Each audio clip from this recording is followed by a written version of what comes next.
Ketua Umum Golkar akan dipilih melalui mekanisme voting tertutup. Wakil Presiden Yusuf Kala menilai cara ini yang terbaik karena dapat mencegah perpecahan di masa depan. Pemilihan calon Ketua Umum Partai Golongan Karya sudah diputuskan. Pemilihan akan dilakukan dengan prinsip rahasia atau tertutup. Aturan ini tertuang dalam pasal 25 tata tertib yang disahkan dalam rapat paripurna Munaslup Golkar. Isi aturan pemilihan ketua umum dilakukan secara langsung, bebas, dan rahasia. Rahasia mengandung makna bahwa voters tidak diketahui siapa yang dia pilih. Itu namanya rahasia. Boleh dalam bilik, boleh di luar bilik, tetapi tidak diketahui orang. Pemilihan dengan cara tertutup juga disepakati Wakil Presiden yang juga tokoh senior Golkar Yusuf Kala. Mekanisme tertutup dinilainya lebih baik untuk mencegah perpecahan di masa depan.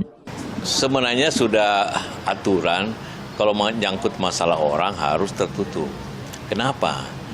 Karena kalau terbuka nanti masa datang menimbulkan lagi poros, menimbulkan nanti kawan dan lawan terus-menerus.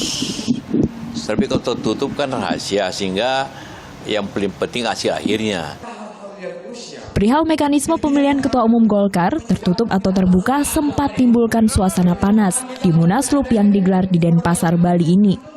7 calon sempat ancam akan boikot Munaslup jika pemilihan digelar dengan voting terbuka. Kata sepakat akhirnya tercapai, pemilihan berlangsung tertutup. Pemilihan Ketua Umum Golkar rencananya akan berlangsung Senin sore. Tim Liputan melaporkan untuk NET.